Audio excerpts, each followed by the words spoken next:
Hello. हाँ भाई, तो लास्ट लेक्चर में हमने देख लिया था कि किसी स्लैब के लिए रिफ्रैक्शन हम कैसे कैलकुलेट करते हैं। ठीक है, तो स्लैब लगाने से ऑब्जेक्ट की इमेज जो फॉर्म होती है उसकी पोजीशन किस तरह से फाइंड करेंगे वो हमने देख लिया था। शिफ्ट का फॉर्मूला देख लिया था। ठीक है ना। याद क्या रखना था हमें, सिर्फ कि सराउंडिंग का मीडियम किसका लिया जाता है, ऑब्जेक्ट का लिया जाता है। ठीक है, तो आज जो टॉपिक हमें स्टार्ट करना है वो है टोटल इंटरनल रिफ्लेक्शन। तो इसमें टर्म यूज हो रही है रिफ्लेक्शन, जबकि हम पढ़ रहे हैं रिफ्रैक्शन। ठीक है, तो ये बेसिकली प्लेन सरफेस पे हम स्टार्टिंग से पढ़ेंगे। शुरुआत में मान लो कि दो मीडियम की बाउंड्री है। ठीक है ना। ये मान लेते हैं कि मीडियम 1 है और ये मान लेते हैं मीडियम 2 है। इसका रिफ्रैक्टिव इंडेक्स मान लो μ1 है और इसका रिफ्रैक्टिव इंडेक्स मान लो μ2 है। ठीक है, तो अगर आपकी लाइट रे ट्रेवल करके जा रही है इस मीडियम से इस मीडियम में, ठीक है ना, और मैं कह देता हूं कि μ1 इज लेस देन μ2, तो अगर स्नेल्स लॉ अप्लाई किया जाए यहाँ पे तो मैं सीधे सीधे लिख सकता हूँ, ये एंगल अगर मैं I ले लेता हूँ और ये एंगल अगर मैं R ले लेता हूँ तो मैं लिख सकता हूँ कि μ1 sin I ये होना चाहिए μ2 sin R। अगर μ1 छोटा है μ2 से तो क्या मैं ये कह सकता हूँ कि R जो होगा वो हमेशा ही छोटा आने वाला है I से। बात समझ आ रही है कि नहीं? यानी कि जब भी आपकी लाइट रे रेयरर मीडियम से डेंसर मीडियम में जाती है तो जो रिफ्रैक्टेड रे है, ये आपकी इंसिडेंट रे है, ये आपकी रिफ्रैक्टेड रे है, हम ये कह सकते हैं कि लाइट अगर ट्रैवल करती है from rarer to denser medium, from rarer to denser medium,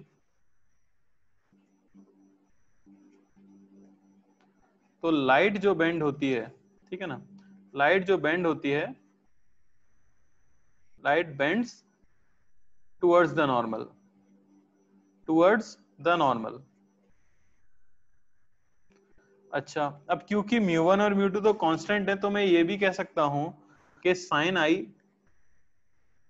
is proportional to sin R। यानी कि आप I की वैल्यू बढ़ाते जाओगे तो R की वैल्यू भी बढ़ेगी। अब I की मैक्सिमम वैल्यू क्या हो सकती है? 90 डिग्री। I की मैक्सिमम वैल्यू 90 डिग्री हो सकती है, तो R जो है वो 90 डिग्री से कम ही रहने वाला है। तो हम देख सकते हैं कि R अगर 90 डिग्री से कम है, इसका मतलब रिफ्रैक्टेड रे हमेशा दूसरे मीडियम में ट्रेवल करके पहुंचने ही वाली है।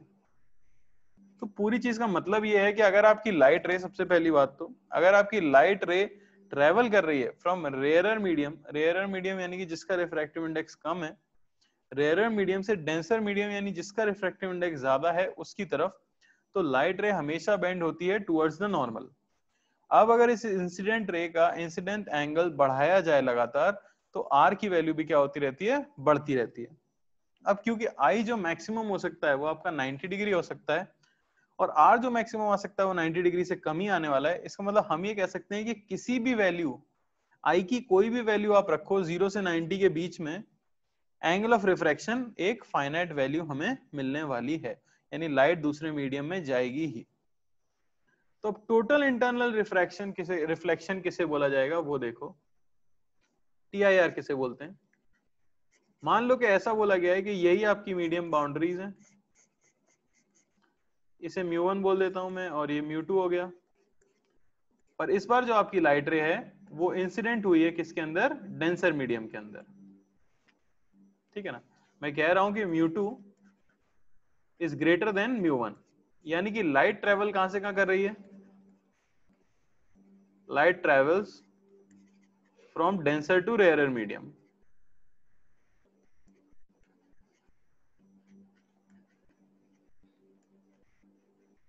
तो यहां पे हम साफ देख सकते हैं कि जो एंगल ऑफ रिफ्रैक्शन आएगा R will be greater than I। यानी कि लाइट अगर ट्रेवल करती है from denser to rarer medium तो जो रिफ्रैक्टेड रे है वो मूव कर जाती है अवे फ्रॉम द नॉर्मल। अरे बात समझ आई क्या? अच्छा, तो अब आपको पता है कि R हमेशा क्या होने वाला है? बड़ा होने वाला है I से। ये बात सही है। अब R की मैक्सिमम वैल्यू क्या हो सकती है? R की मैक्सिमम वैल्यू 90 डिग्री हो सकती है। क्योंकि अगर आपको रिफ्रैक्शन कराना है यानी लाइट को दूसरे मीडियम में भेजना है तो आर की मैक्सिमम वैल्यू क्या हो सकती है, 90 हो सकती है। तो आर जब 90 होगा तब आई जो है वो क्या होगा, 90 से छोटा होगा। यानी कि एक ऐसी एंगल ऑफ इंसिडेंस की वैल्यू एग्जिस्ट कर रही है जिसके लिए एंगल ऑफ रिफ्रैक्शन क्या हो जाए, 90 डिग्री हो जाए। अगर एंगल ऑफ रिफ्रैक्शन 90 डिग्री हो जाता है इसका मतलब क्या होगा,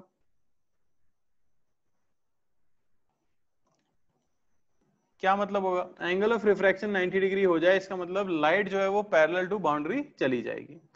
तो यही हम डिफाइन कर देते हैं, the angle of incidence, the angle of incidence at which angle of refraction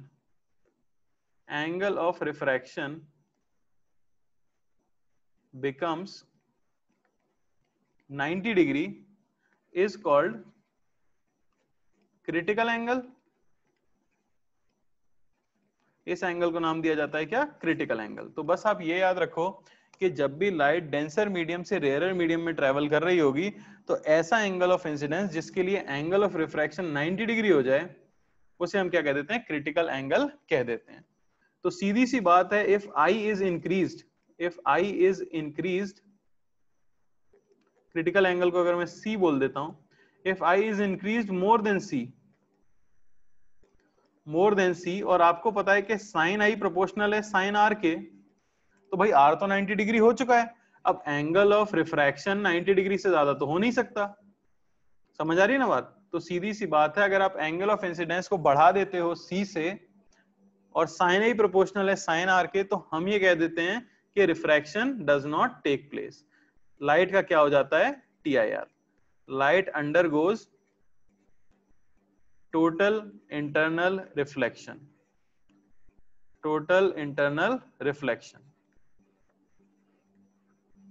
बात समझ आ रही है। यानी कि अगर आप क्रिटिकल एंगल से ज्यादा एंगल पर लाइट को इंसिडेंट कराते हो तो फिर क्या होगा, मैं अगर यहां पे तीनों डायग्राम ड्रॉ करूं,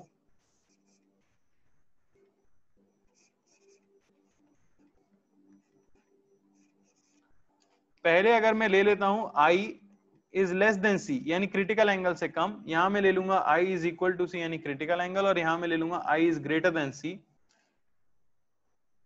तो आप देख सकते हो कि ऐसी सिचुएशन में क्या होगा, ऑब्वियसली रिफ्रैक्शन हो रहा होगा और इस तरह से लाइट जा रही होगी। इस पे क्या होगा, जब आप क्रिटिकल एंगल पे इंसिडेंट करा देते हो तो लाइट जो है वो सरफेस के पैरेलल चली जाएगी और एंगल ऑफ रिफ्रैक्शन की वैल्यू 90 डिग्री हो जाएगी। अगर आप आई इससे भी बड़ा कर देते हो तो फिर जो फिनोमेना देखा गया वो देखा गया कि लाइट उसी मीडियम में टकरा के वापस आ जाती है और ये एंगल जो आपका आई था ये एंगल भी क्या हो जाता है, आई हो जाता है।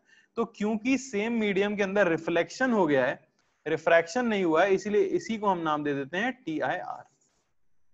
तो क्या क्या इंपॉर्टेंट पॉइंट्स हैं TIR के बारे में, इंपॉर्टेंट पॉइंट्स अगर मैं बोलूं TIR के बारे में, तो TIR only takes place when light travels from denser to rarer medium। कभी भी लाइट रेयर से डेंस में जा रही है तो TIR हो ही नहीं सकता। travels from denser to rarer medium and I is greater than C, और आपका एंगल ऑफ इंसिडेंस बड़ा हो क्रिटिकल एंगल से। किसी को कोई डाउट यहां तक, कोई समस्या किसी को, बताइए, बोलो भाई, कोई डाउट नहीं। तो देख लो क्रिटिकल एंगल कैलकुलेट कैसे करेंगे, तो बहुत ही हलवा है कैलकुलेटिंग क्रिटिकल एंगल, बहुत आसान। आपको आर की वैल्यू पता है तो सिंपली क्या हो जाएगा, ये मान लो आपके दो मीडियम है, ये रेयरर मीडियम है, ये डेंसर मीडियम है, लाइट रे इधर से आई है, ये क्रिटिकल एंगल है। एंगल ऑफ रिफ्रैक्शन क्या हो जाना चाहिए, 90 डिग्री। स्नेल्स लॉ लगा दो, म्यू डेंसर साइन C ये होना चाहिए mu rarer sine 90 degree. C की वैल्यू आपको क्या मिल गई, sine inverse mu rarer by mu denser. Simple, आसान है।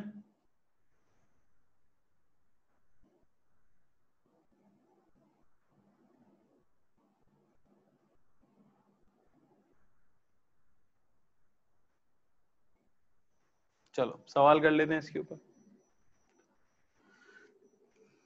पहला सवाल ऑब्वियसली बहुत ही आसान।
हे भगवान।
हाँ भाई, तो बहुत ही आसान क्वेश्चन था, ठीक है ना।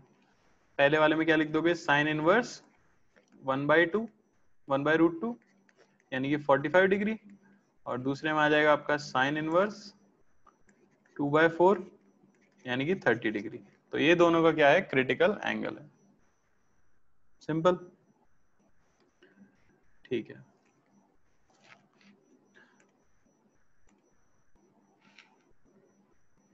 अब बात आती है एंगल ऑफ डिविएशन की। एंगल ऑफ डिविएशन, ठीक है। तो पहला केस मैं ले लेता हूं, when I is less than C, यानी आप क्रिटिकल एंगल से कम एंगल पे लाइट गिराते हो तो एंगल ऑफ डिविएशन क्या होगा, ठीक है। ये मान लेता हूं मैं म्यू R है, ये मैं मान लेता हूं म्यू D है, और ये हमारा I है। तो ऑब्वियसली हमें पता है कि R will be greater than I, है कि नहीं। और रिलेशन भी पता है हमें, μ1 sin I ये होना चाहिए, sorry mu D sin I ये होना चाहिए म्यू R sin R, ठीक है ना। तो एंगल ऑफ डिविएशन कितना है अगर हमसे ये पूछ लिया जाए, तो ये एंगल ऑब्वियसली क्या है, I है। तो ये है आपका एंगल ऑफ डिविएशन डेल्टा।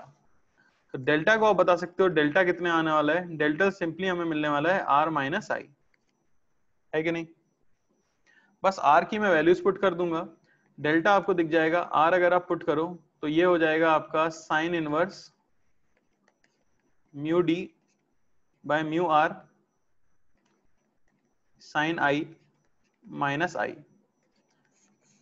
ये है हमारी डिविएशन। अगर मैं आपसे पूछूं कि कैसा ग्राफ बनेगा इनका, कैसी रिलेशन है आई और डेल्टा के बीच में, तो क्या आप बता सकते हो कैसी रिलेशन है आई और डेल्टा के बीच में? ये हमें रिलेशन मिल चुकी है डिविएशन और आई के बीच में जब आई इज लेस देन सी, उस केस के लिए। ठीक है ना? चलो ग्राफ बाद में देखेंगे, पहले बी पार्ट देख लेते हैं। When I will be equal to C, I अगर सी है तो हमें साफ पता है कि भाई आर की वैल्यू तो कितनी होने वाली है, 90 डिग्री होने वाली है। तो डेल्टा आपका सिंपली क्या हो जाएगा, वो हो जाएगा पाई बाय 2 माइनस आई, और आई आपका कितना है, सी है, यानी कि डेल्टा जो हो जाएगा वो हो जाएगा पाई बाय 2 माइनस सी। तो ये डिविएशन होगा जब रिफ्रैक्शन क्या हो जाएगा, एंड हो जाएगा। यानी इन केसेस में तो क्या हो रहा था, सिर्फ रिफ्रैक्शन हो रहा था। और ये कब तक रिफ्रैक्शन होगा, जब तक आई सी नहीं हो जाता तब तक रिफ्रैक्शन होगा। और हमें पता है कि जैसे ही हमने आई को बड़ा कर दिया सी से, आई जैसे आपने बड़ा किया सी से, अब टीआईआर शुरू हो गया, अब टीआईआर शुरू हो गया। तो इसके डिविएशन की बात करें अगर,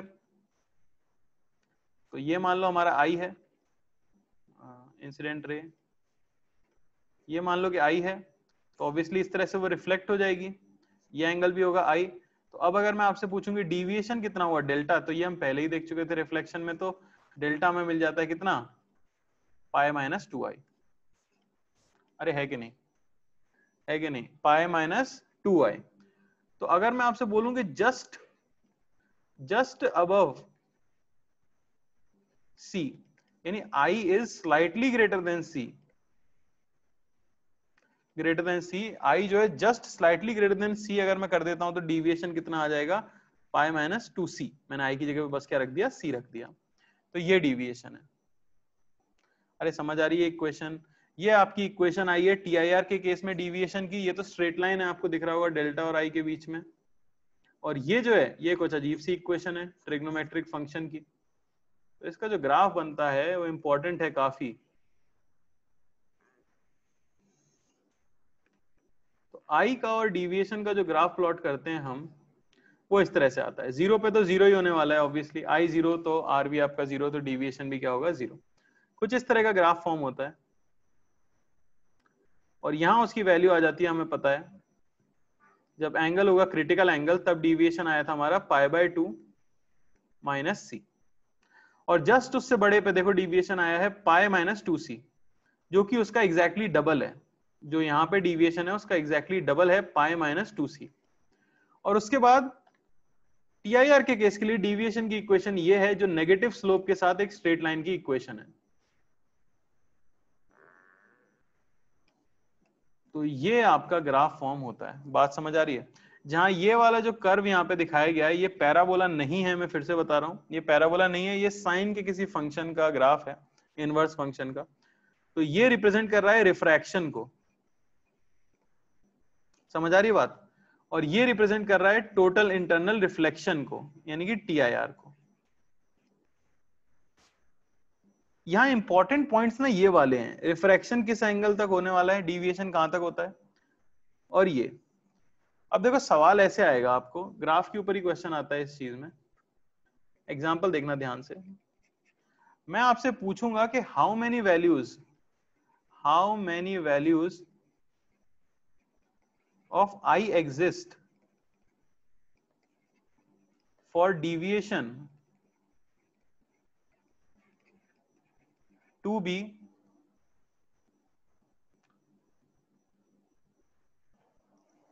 how many values of I exist for deviation to be 20 degree if critical angle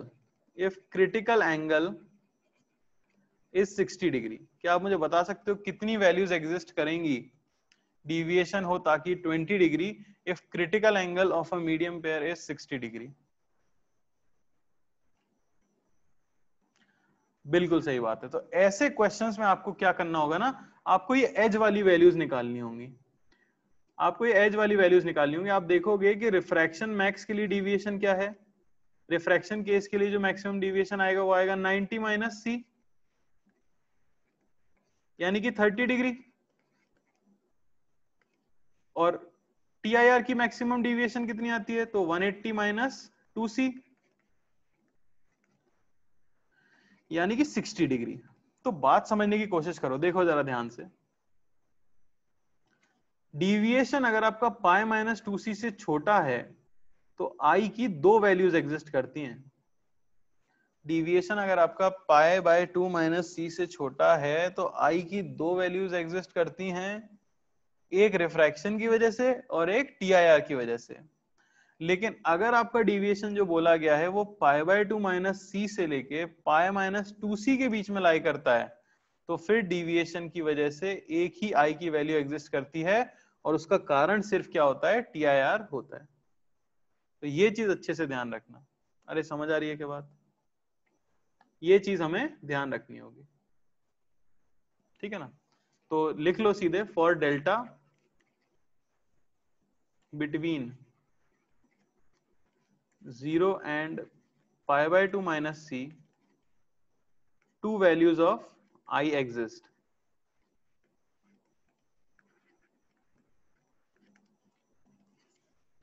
जबकि for delta between pi by 2 minus c and pi minus 2c, single value of I exists.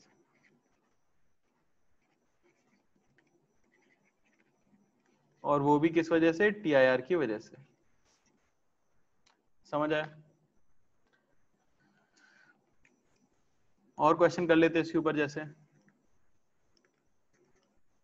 ये बता दो,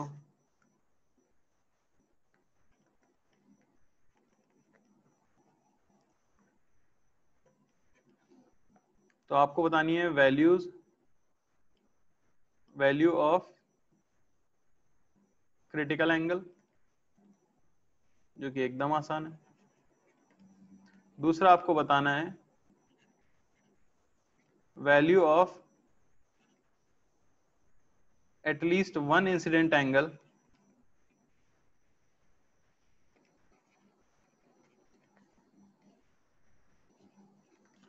for deviation to be 30 degree.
चलो भाई देख लेते हैं।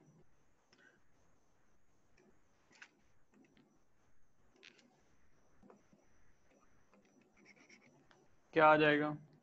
Critical angle तो बहुत ही आसान है, साइन इनवर्स 1/√2 यानी कि आपका 45 डिग्री।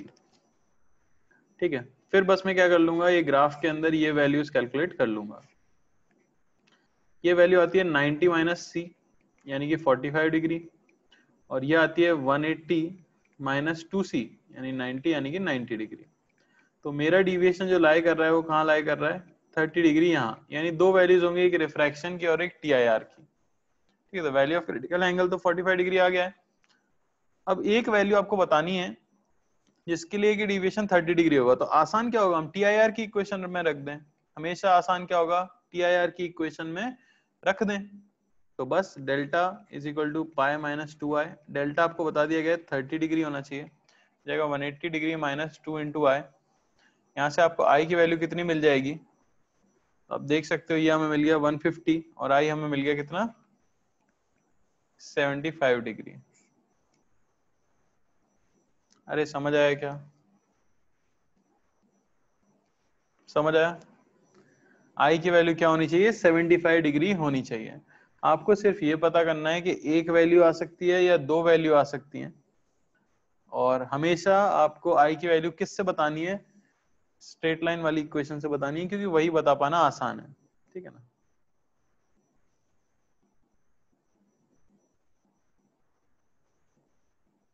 किसी को कोई डाउट? कोई डाउट किसी को?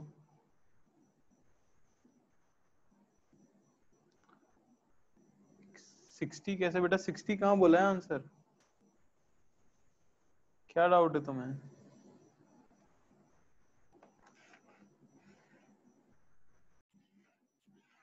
बताओ भाई, इसका बताओ।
जी हाँ भाई, तो आसान सवाल था ये भी। आप क्रिटिकल एंगल सिंपली बता सकते हो साइन इनवर्स 1/√2 यानी कि 45 डिग्री। ग्राफ में सिर्फ जो दो इंपॉर्टेंट पॉइंट्स हैं उन्हें निकाल लेते हैं, तो पहला तो ऑब्वियसली 45 आ जाएगा और दूसरा हमारा 90 आ जाएगा। तो जब डिविएशन है 40 डिग्री यानी कि यहाँ पर तो दो वैल्यूज एग्जिस्ट करती हैं, दोनों में से कोई एक वैल्यू अगर मुझे बतानी है तो ऑब्वियसली मैं पाई माइनस 2i से बताऊंगा। ये मुझे चाहिए डिविएशन 40 डिग्री, तो ये हमें मिल गया है कितना? आई 70 डिग्री। तो एक angle of incidence 70 degree, deviation आपको दे देगा 40 डिग्री। दूसरा आपको चाहिए 60 डिग्री, तो वो यहाँ लाई कर रहा है, तो सिर्फ टीआईआर से आपको वैल्यू मिल सकती है, तो वन वैल्यू एग्जिस्ट करती है और वो वैल्यू टीआईआर से ही आएगी। पाई माइनस 2 इंटू आई, ये हो जाना चाहिए 60 डिग्री। तो 180 माइनस 60 120, आई आपको मिल जाएगा 60 डिग्री। अरे समझ आया क्या? 2 था तो कोई प्रॉब्लम नहीं थी, विदित सॉल्व कर लो। मैंने बस सोचा कि वैल्यूज थोड़ी ढंग की दिख जाए, उसमें 30 डिग्री आ जाता, 60 आ जाता नीचे वाला पॉइंट, और ऊपर वाला पॉइंट आपका जो भी आ रहा है 120 आ जाता, तो 90 पे पूछ लेता मैं। कुछ नहीं फर्क पड़ता, सेम है, तुम समझ रहे हो, ठीक है ना। अरे भाई क्लियर है कि और कराने की जरूरत है?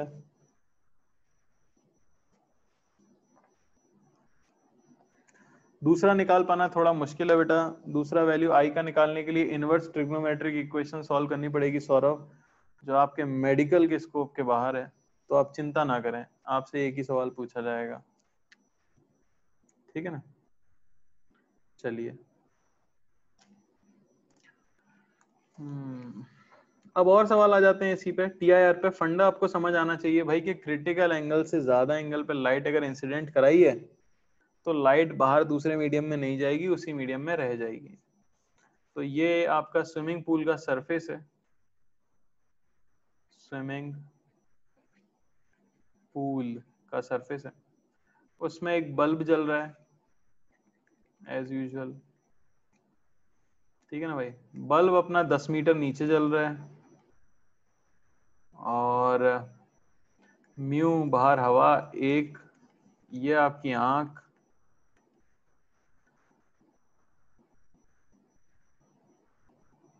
और रिफ्रैक्टिव इंडेक्स मीडियम का आपको दिया गया है 1/2। चलो ये ले लेते हैं, 1/2 ले लेते हैं। अच्छा ठीक है, नहीं ये तो हो ही नहीं सकता, क्या लिख रहा हूं मैं अभी, तबीयत दिमाग पे चढ़ गई है गर्मी। 2, ठीक है ना, 2 है रिफ्रैक्टिव इंडेक्स वाटर का। तो आपको बताना है illuminated area, illuminated area on surface, पानी की सतह पे कितना एरिया चमकता हुआ आपको दिख रहा होगा। अरे वीडियो बंद करो भाई, कौन है ये, कौन हो बेटा,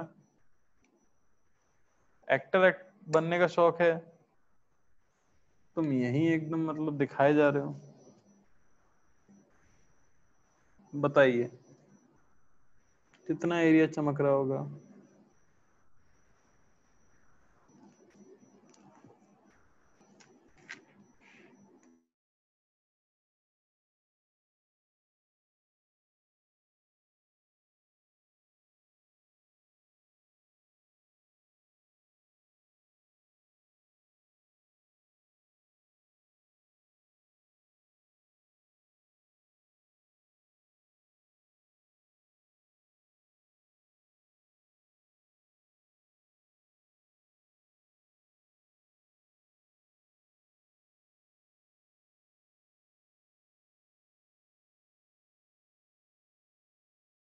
ऐसा सोचो कि एक हद तक ही तो लाइट बाहर जाएगी, एंगल ऑफ इंसिडेंस बढ़ता जाएगा जैसे जैसे आप दूर करोगे, एक हद तक लाइट जाएगी, उसके बाद लाइट जाना बंद हो जाएगी, तो कितने एरिया में लाइट बाहर जा रही होगी।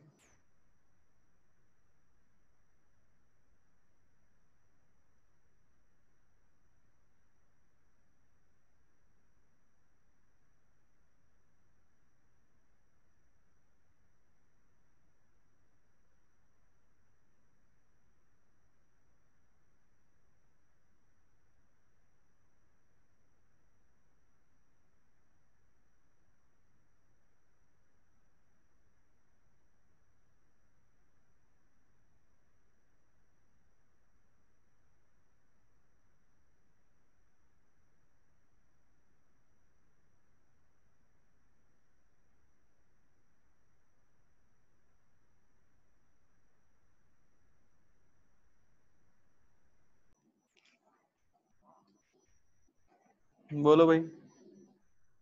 एक ट्यूबलाइट है जो पानी की सतह से 10 मीटर नीचे जल रही है, ऊपर कितना इल्यूमिनेटेड एरिया दिखेगा।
देखो भाई,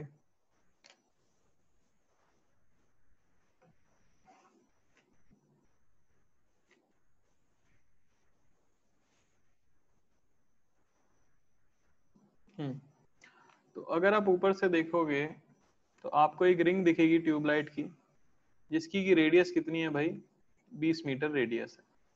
अब हर एक पॉइंट सोर्स जो है वो सर्कल बनाना चाह रहा होगा।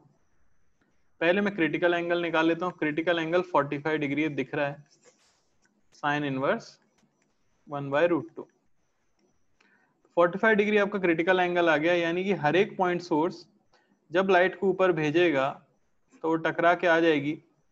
कितनी रेडियस बनाने वाला है, तो क्योंकि ये 10 मीटर है, ये एंगल 45 डिग्री है, तो ये भी क्या होगा, 10 मीटर होगा।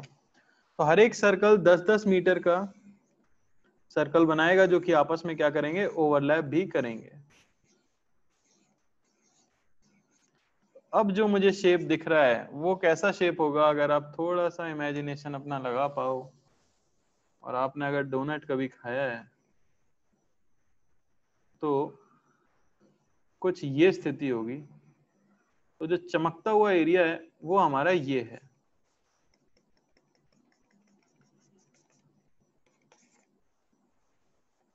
अरे समझ आया क्या, अरे समझ पा रहे हो? बस इसका एरिया बताना कौन सी बड़ी बात है। पाए बाहर की रेडियस कितनी हो जाएगी, तो 20 तो ये था, प्लस 10 30 का स्क्वायर, माइनस अंदर की रेडियस क्या हो जाएगी, 10 का स्क्वायर, यानी कि 800 पाए मीटर स्क्वायर हमारा आंसर होगा। समझ आया? सब विजुअलाइजेशन के ऊपर है। अगर मैं रिंग की रेडियस 10 मीटर ही देता, अगर मैं रिंग की रेडियस 10 मीटर ही देता तो ये सर्कल आपस में टच कर जाते, तब मुझे इनर रेडियस को माइनस नहीं करना पड़ता। बात समझ आ रही है? पर इस केस में मुझे इनर रेडियस को माइनस करना पड़ेगा। उसका कारण क्या है?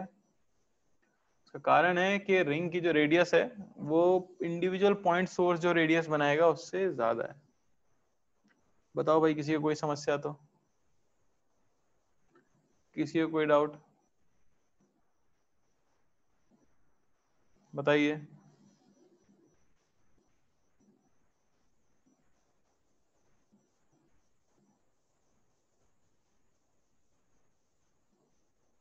ऐसे क्वेश्चन नीट में आते हैं बेटा, ऐसे क्वेश्चन जो बच्चे पूछते हैं वो इसका मतलब घबरा रहे हैं। घबराओ मत यार, नीट में क्या आता है क्या नहीं आता ये सिर्फ विधाता जानता है, ठीक है ना। हाँ TIR पे क्वेश्चन आएगा, हाँ ऐसा क्वेश्चन नहीं आएगा, लेकिन पॉइंट सोर्स वाला क्वेश्चन तो आ ही सकता था जो मैंने सबसे पहले कराया था, ठीक है। मैं अगर आपसे कह दूंगा कि नहीं आएगा तो ऐसा थोड़ी है कि नहीं आएगा, आने को तो कुछ भी आ जाएगा। पर हाँ हिस्ट्री देखी जाए तो ऐसा सवाल नहीं आता है, क्योंकि इसमें थोड़ा सोचना पड़ गया ज्यादा, ठीक है। क्लियर है क्या सबको? क्लियर है कि अब टोटल इंटरनल रिफ्लेक्शन क्लियर है सबको, कैसे होता है, क्या क्या फिनोमिना होते हैं। मेन मैं बताऊं जो सबसे जरूरी चीजें थी वो था आपका ग्राफ, हद से ज्यादा जरूरी था ग्राफ। और उसके बाद ये दो क्वेश्चन, एक दो क्वेश्चन जो है वो थोड़े इंपॉर्टेंट। चलें रिफ्रैक्शन पे वापस। चलो, तो अब है रिफ्रैक्शन फ्रॉम कर्व्ड सरफेसेस।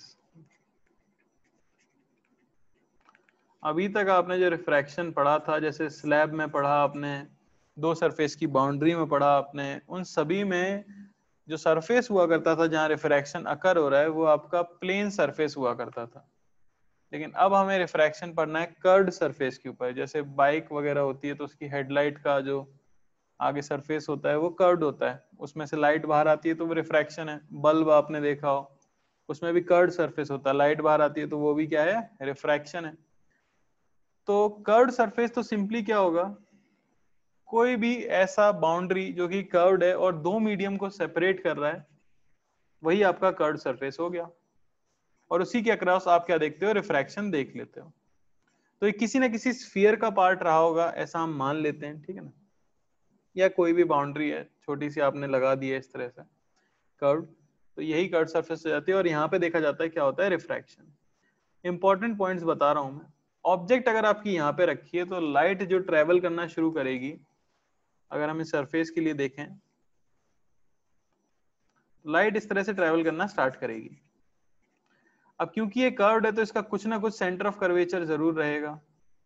तो मान लो ये आपका सेंटर ऑफ कर्वेचर है, और ऑब्वियसली ये जो है ये आपका रेडियस ऑफ कर्वेचर है। इसे भी हम नाम क्या दे देंगे, पोल नाम दे देंगे। तो नॉर्मल तो आप हमेशा कहां से ड्रॉप करते हो, नॉर्मल आप हमेशा ड्रॉ करते हो सेंटर ऑफ कर्वेचर से। तो नॉर्मल अगर मैं ड्रॉ करूं इस जगह पे, तो कुछ इस तरह का नॉर्मल आ जाएगा। अब रे आके इस तरह से गिरी है तो यही हो जाएगा आपका एंगल ऑफ इंसिडेंस। अब होना क्या चाहिए, लाइट रे ऑब्वियसली अगर इसमें TIR नहीं हो रहा है तो ऑब्वियसली लाइट रे दूसरी साइड चली जाएगी ट्रेवल करके। और मान लेते हैं कि लाइट रे इस तरह से चली जाती है और यहाँ इंटरसेक्ट करती है। अब एक रे जो सीधी सीधी आई होगी, पोल पे गिरी होगी, वो तो आपको पता है कि सीधी सीधी निकल ही जाएगी। तो ये दो रेज यहाँ इंटरसेक्ट हो गई, तो यहाँ उसने क्या बना दी है, इमेज बना दी है। यानी कर्व्ड सरफेस की दूसरी साइड पे इमेज फॉर्म हुई है। क्या आप मुझे ये बता सकते हो कि ये इमेज रियल है या फिर वर्चुअल है? क्या आप ये बता सकते हो कि जो इमेज है वो रियल है या वर्चुअल है? तो अभिरूप आप कंसेप्चुअली काफी वीक हो गए हो। रियल इमेज है, ऑब्वियसली मैंने रेज को टकराते हुए दिखाया है आपको डायग्राम में, रेज असलियत में टकरा रही हैं, तो ऑब्वियसली वो क्या होगी, एक रियल इमेज फॉर्म हो रही होगी। समझ आ रहा है ना? मैंने पहले भी कहा था वर्चुअल किस चीज को बोला जाता है, जहां असलियत में रेज ना टकरा पाए, एक्सटेंड करना पड़ जाए आपको। तो मिरर और कर्व सरफेस में कंफ्यूज मत होना। कई बार लोग सोचते हैं कॉन्वेक्स मिरर होता है यहाँ पे और इमेज पीछे बनती मिरर के, तो हम उसे वर्चुअल बोलते थे। हाँ, क्योंकि वहां रेज असलियत में नहीं जा सकती। यहाँ तो भाई आप सोच के देखो, आप टॉर्च से अगर लाइट, आपने टॉर्च जलाई है, तो कॉमन सेंस क्या होगा, लाइट बाहर आए ना। तो लाइट अगर सही में बाहर आ रही है तो वो रियल दुनिया में बाहर आ रही है, ठीक है ना? और सीधी सी बात है, अगर असली रेज टकरा रही है आपस में तो वो रियल इमेज फॉर्म हो रही है आपकी।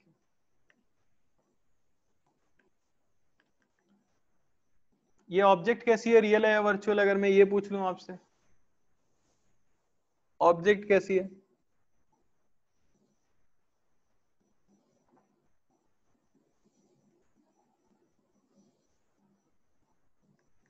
तो कॉमन सेंस है कि ये भी आपकी रियल ऑब्जेक्ट है। याद रखना, रेज इससे भी कनेक्टेड है सीधी सीधी। ऑब्जेक्ट की डिस्टेंस पोल से कहलाती है u, इमेज की डिस्टेंस पोल से कहलाती है v, और रेडियस तो हम समझ ही चुके हैं, रेडियस ऑफ कर्वेचर कहलाता है r। तो जैसे आपके पास क्या था, जैसे अब बिल्कुल वर्चुअल हो सकता है बेटा, बहुत वर्चुअल हो सकता है, सब कुछ संभव है, कुछ रटना नहीं है, ठीक है ना? वर्चुअल कब इमेज बनती है बता सकता है कोई? वर्चुअल इमेज बनती है अगर रेज यहाँ पे टकरा ही नहीं रही होती, और ज्यादा फैल गई होती रेज, एक्सटेंड करके पीछे बना रहे हो, तो अभी सब समझ आ जाएगा। अच्छा, कौन सी डायरेक्शन पॉजिटिव है ये तो क्लियर हो गया होगा ना, पोल से इस तरफ वाली सारी चीजें पॉजिटिव रहेंगी। फंडा वही है जो कि आपने मिरर में पढ़ा था, इंसिडेंट रे की डायरेक्शन में सभी कुछ पॉजिटिव होता है, ओरिजिन माना जाता है पोल पे। जैसे मिरर फॉर्मूला था, यहाँ पे फॉर्मूला आता है हमारे पास N2/V माइनस N1/U, ये होना चाहिए N2 माइनस N1/R। सभी कुछ आपको साइन के साथ पुट करना होता है। V यहाँ पे क्या है, इमेज डिस्टेंस फ्रॉम पोल है। U आपका क्या है, तो ऑब्जेक्ट डिस्टेंस फ्रॉम पोल है।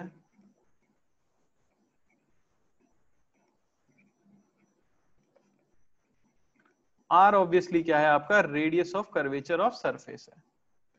याद रखना, जहां इमेज बन रही है उसे हम कहते हैं म्यू2। म्यू2 बेसिकली है वेयर रिफ्रैक्टेड रे जाती है, जहां रिफ्रैक्टेड रे जाती है उसे आप कहते हो म्यू2, जहां से आती है उसे आप कहते हो म्यू1। ये होता है म्यू2 माइनस म्यू1/r। फॉर्मूला लिख लो, सवाल करने होंगे इसके ऊपर। अब देखो सीधी सी बात है, यहाँ पे अब आप देख के बता सकते हो, अगर मेरा v नेगेटिव आया होता, v नेगेटिव आया होता तो इमेज रियल होती या वर्चुअल होती? v अगर नेगेटिव आया होता तो इमेज रियल होती या वर्चुअल होती? ये चीजें मैं यहाँ पे लिख देता हूँ, पर ये सब रटना नहीं होता है आपको। ये नहीं कि हर एक के लिए रटने बैठ जाएंगे, सिर्फ हमें इंसिडेंट रे की डायरेक्शन देखनी होती है। पहले मैं लिख रहा हूँ u पॉजिटिव, फिर मैं लिख देता हूँ u negative, v positive, v negative. आपको बस रियल ऑब्जेक्ट ये सब बताना है, ऑर्डर में लिखो, ऑर्डर में लिख के बताओ। रियल ऑब्जेक्ट RO लिख दो, रियल इमेज RI लिख दो, इस तरह से बताओ फटाफट। इसी क्वेश्चन के लिए मैं पूछ रहा हूं, क्योंकि पॉजिटिव डायरेक्शन सिंपली क्या है, इंसिडेंट रे की डायरेक्शन है।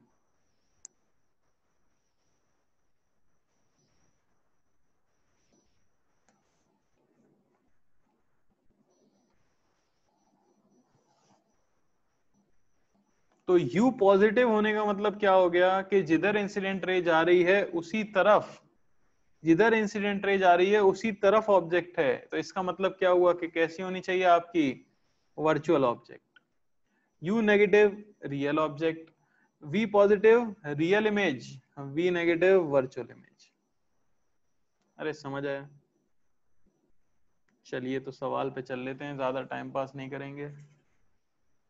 ये रहा आपका क्वेश्चन, ये आपका कर्व सरफेस है जिसकी रेडियस ऑफ कर्वेचर आपको दे दी गई है, मान लो कि 30 सेंटीमीटर। ये आपकी ऑब्जेक्ट है जिसकी डिस्टेंस दे दी गई है, मान लो कि 20 सेंटीमीटर। तो आपको बताना है position and nature of image.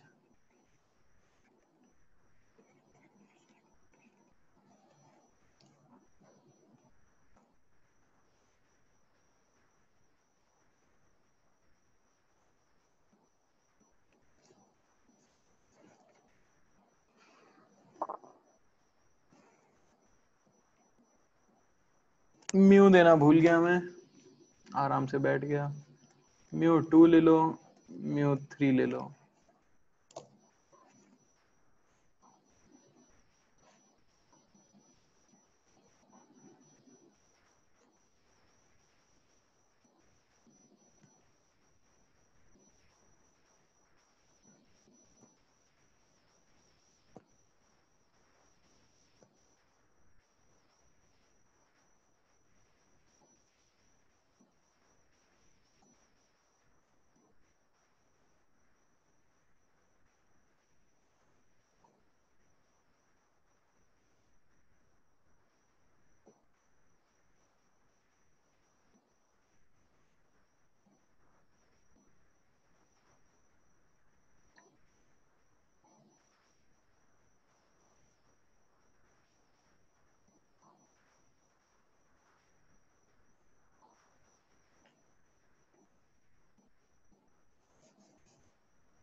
बेटा कलर कोडिंग नहीं आता यार।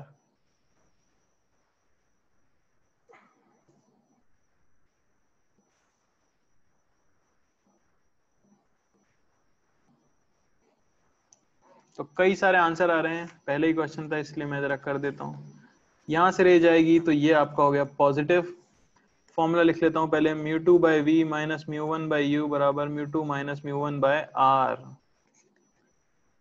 तो देख लेते हैं, μ2 जिसमें जा रही है 3 बाय वी माइनस μ1 जिसमें से आ रही है u कैसा हो गया, negative, μ2 minus μ1 by radius of curvature कैसी है, इधर कर्वेचर है, सेंटर यहाँ आएगा तो रेडियस भी कैसी है, पॉजिटिव यानी कि 30। तो हमें मिला 3 बाय वी प्लस 1/10, ये हो जाना चाहिए 1/30। 3/v आपको मिला 1/30 माइनस 1/10, यानी कि कितना मिल गया हमें, माइनस 2/30। तो v आपको कितना मिला, माइनस 45 सेंटीमीटर। माइनस 45 होने का मतलब क्या हुआ, माइनस यानी कि नेगेटिव साइड, लाइट ऐसे जा रही थी, उसे जाना इधर चाहिए था, तब रियल बनती, पीछे बनी है, यानी कि कैसी है भाई, वर्चुअल।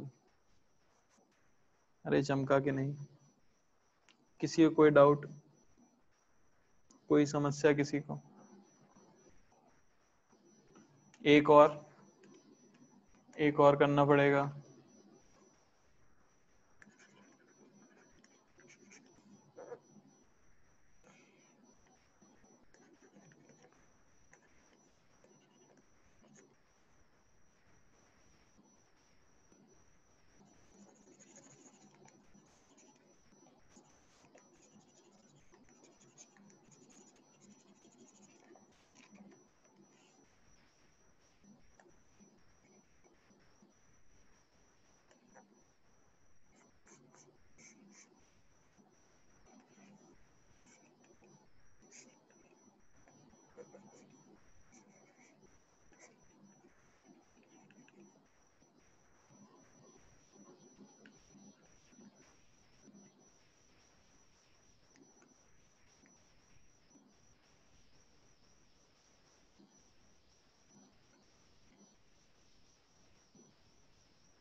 हाँ भाई, तो कौन सी डायरेक्शन पॉजिटिव हो गई?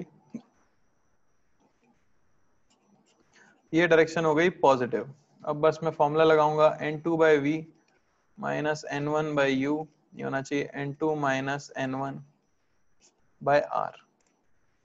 किस में जा रही है? 4 में, बाय वी माइनस किस में से आ रही है? 2 में से।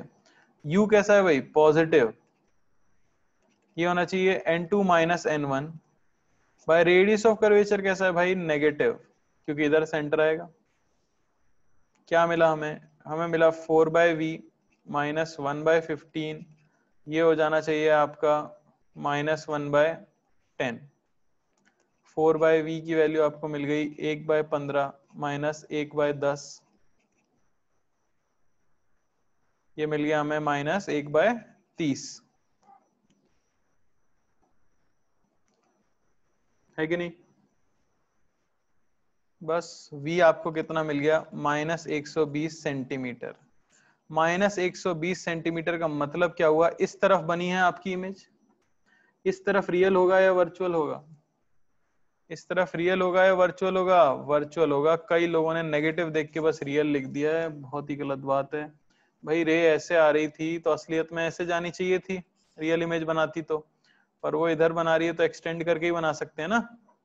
आप ऐसा सोचोगे रे लौट तो सकती नहीं है, तो असलियत में मीट तो करी नहीं होगी ना पीछे। रे लौट तो सकती नहीं क्योंकि रिफ्रैक्शन करा रहे हैं, तो असलियत में मीट कर नहीं सकती, यानी कि है कैसी, वर्चुअल।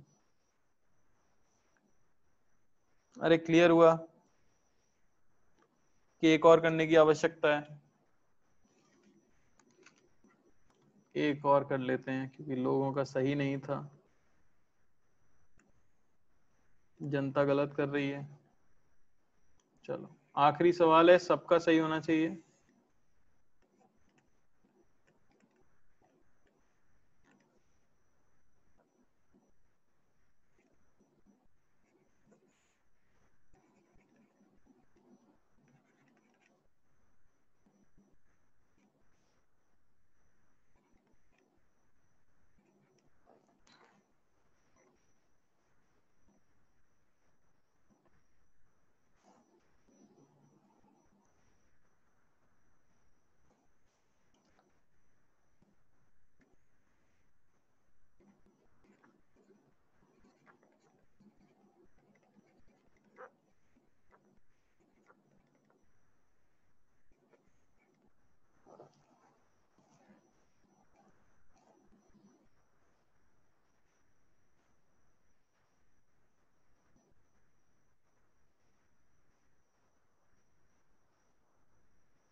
अरे जवाब दो भाई, एक ही बच्चा बस समझ पा रहा है क्या?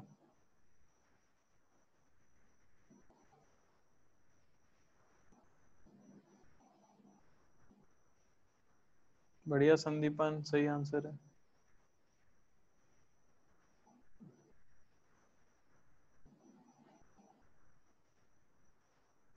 चलो कई लोग दे रहे हैं सही,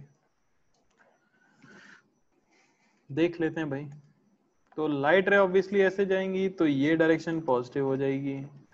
N2 जिसमें जा रही है 4/v माइनस N1 जिसमें से आ रही है u कैसा हो गया, negative. N2 minus N1 bye radius of curvature भी कैसी हो गई, सेंटर इधर है, नेगेटिव। 4/v आपको मिल गया भाई कितना, ये हो गया हमारे पास -1/20, -1/20। अरे है कि नहीं, 4/v हमें मिल गया कितना, -1/10, और v हमें मिल गया कितना, -40 सेंटीमीटर। माइनस का मतलब क्या हुआ भाई, जिधर आप इधर रे भेज रहे थे तो इमेज इधर ही बनी है, तो वो तभी पॉसिबल है, रे रिफ्लेक्ट तो हुई नहीं होगी, है कि नहीं? तो हम क्या बोल देंगे, कैसी बनी है भाई, वर्चुअल। अरे समझ आया क्या, समझ आया? कोई डाउट किसी को? इसमें टीआई और क्रिटिकल एंगल दे के कोई जीवन तुम्हारा बर्बाद मुझे लगता नहीं कि करेगा, पर हाँ एडवांस का कोई भरोसा भी नहीं है। वैसे तो नहीं होगा यार, जो कुछ भी आना होगा आपका अपने आप आ ही जाएगा इसी फॉर्मूले से, ठीक है ना?